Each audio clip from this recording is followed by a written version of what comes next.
This dude just called Donald Trump a socialist to millions of people. Yes, we need more of this. Strong liberals going on Fox News and laying out concisely why Democrats are better for everyday Americans. Now, Fox News has an entire audience in their chokehold, and they can disseminate as much disinformation, misinformation as they want, and those fact patterns are only disrupted when somebody like Mark Cuban goes on Fox News, when somebody like Pete Buttigieg goes on Fox News, Gavin Newsom. We have a lot of great interlocutors, and I feel like they're getting better and better by the day. And you know, that's part of the reason I go to MAGA rallies. I see these people who are sometimes decent people that have been misled into voting against their own interests, and my goal is to introduce them to fact patterns they wouldn't hear on Fox News, and that is what you're about to see. Aaron Rupar says, Mark Cuban is on Fox News criticizing Trump's insane policies. Somewhere in Mar-a-Lago, a ketchup bottle is going through some things. We have a lot to break down with 41 days until the election. Make sure you leave a like, make sure you subscribe, and let's start off with this Twitter post from Representative Clay Higgins. Now, Maxwell Frost said regarding this Twitter post, one of the most racist and bigoted posts I've seen from a fellow member of Congress, and from his official government account at that. Disgusting, and it truly is disgusting. I want to break down this post. So Clay Higgins, who represents Louisiana's 3rd District, posted a picture of an AP article that reads, Haitian group in Springfield, Ohio files citizen criminal charges against Trump and Vance. And he said, in response, one of the most heinous, disgustingly racist posts I've ever seen coming from a sitting member of Congress in the modern day. He said, lol, these Haitians are wild, eating pets, voodoo, nastiest country in the Western Hemisphere, cults, slapstick gangsters, but damned if they don't feel all sophisticated now, filing charges against our president and VP. All these thugs better get their mind and their ass out of our country before January 20th.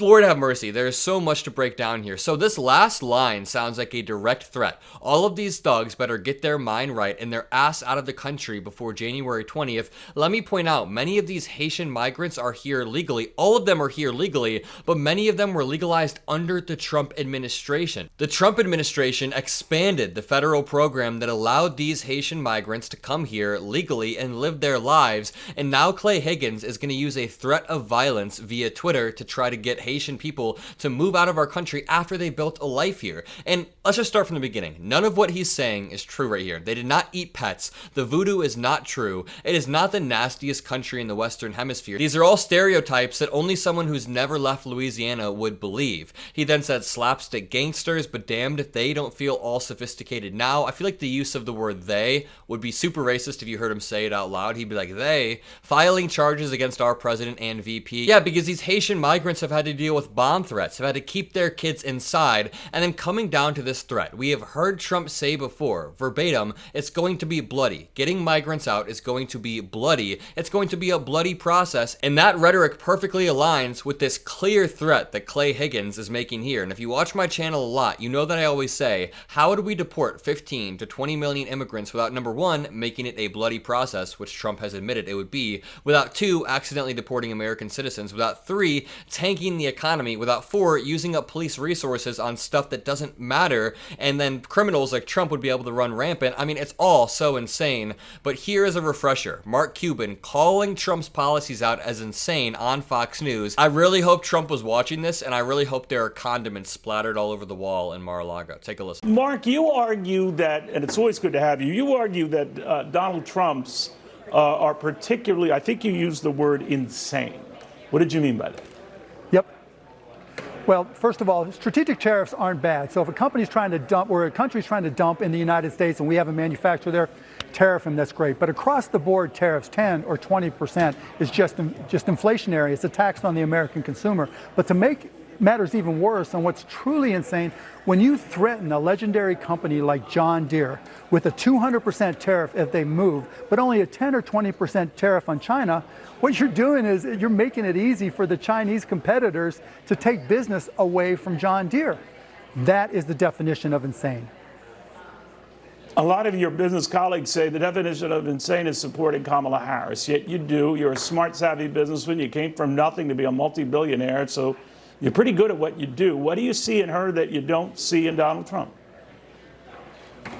I think she's thorough. If you look at Donald, right, when he talks about his policies, they're very impetuous, they're impulsive, they're set to match whatever's happening at a rally. Whereas with the Harris campaign and Kamala herself, she's very, very thorough. She's very precise. Her team really vets every idea. And to me, that's important as a business person because you can trust what she says. Think about what happens when Donald comes out and says, I'm going to put a 10% cap on credit card interest rates. The next thing that happens isn't that he explains why, it's that everybody around him explains what he says. He can't explain it for himself. Everybody's got to explain for him. Or whether it's a 10 or 20 or 60% tariff, or the 200% on John Deere. With Kamala Harris, no one has to explain for her. She takes the time to vet her policies thoroughly. And when she says them and presents them, they are what they are. They're self-explanatory. But she doesn't. Well said from Mark Cuban. I love this man. He is a very good billionaire. And what he said here is absolutely true. He understands what a tariff is. He understands the utility of them, how you can use them to disincentivize countries from engaging in certain actions. But as he said, tariffs across the board would hurt middle-class Americans, hurt lower-class Americans, while Donald Trump and his buddies up at the top wouldn't feel it at all. And then this Fox News host, the Fox News economic host, comes with the weakest rebuttal I have ever heard. He says, well, some people say the definition of insanity is voting for VP Harris. I honestly, when I first watched this clip, I expected him to break down what tariffs were further, to try to rebut what Mark Cuban just said, but he doesn't. He comes with the weakest response on the planet, and that is all that Fox News has. Take a look at this clip from Trump today, where he attacks elderly people. Now, he has attacked Jewish people, saying they need their head checked, Catholic people, he's attacked women many times, of course, black Americans, immigrants in America, and now elderly people. Which group has he not segmented out yet? Our seniors have been devastated by inflation. We're going to have no tax on Social Security for our seniors.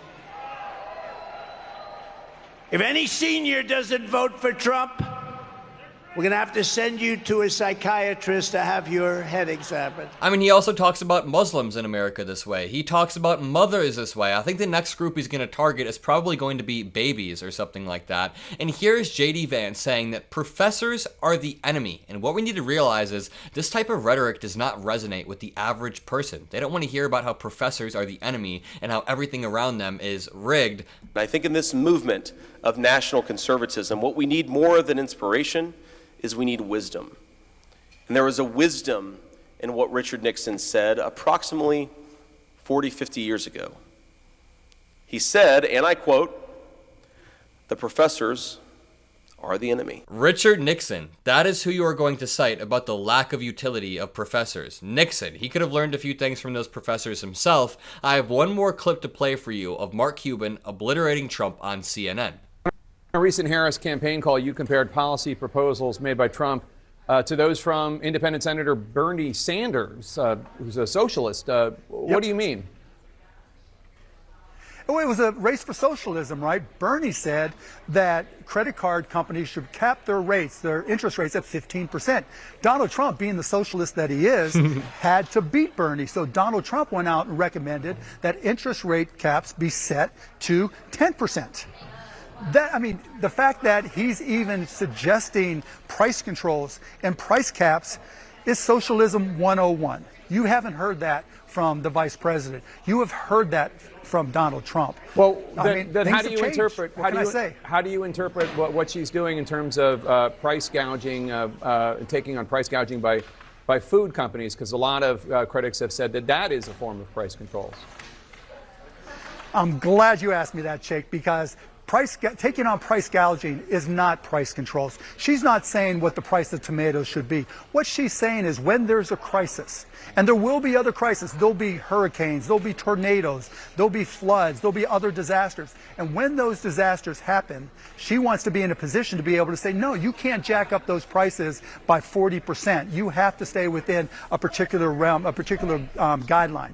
And by the way, there are already 37 states that have similar guidelines. All she's doing is saying we're just going to make that a national law. So that's certainly not price caps or price controls at all. Donald Trump, on the other hand, is the king of price caps. All right. This dude just called Donald Trump a socialist to millions of people. I love Mark Cuban. If you agree, leave a like on this video, hit the subscribe button, drop some blue hearts, have a great rest of your day. I'll see you in the next video, and peace out.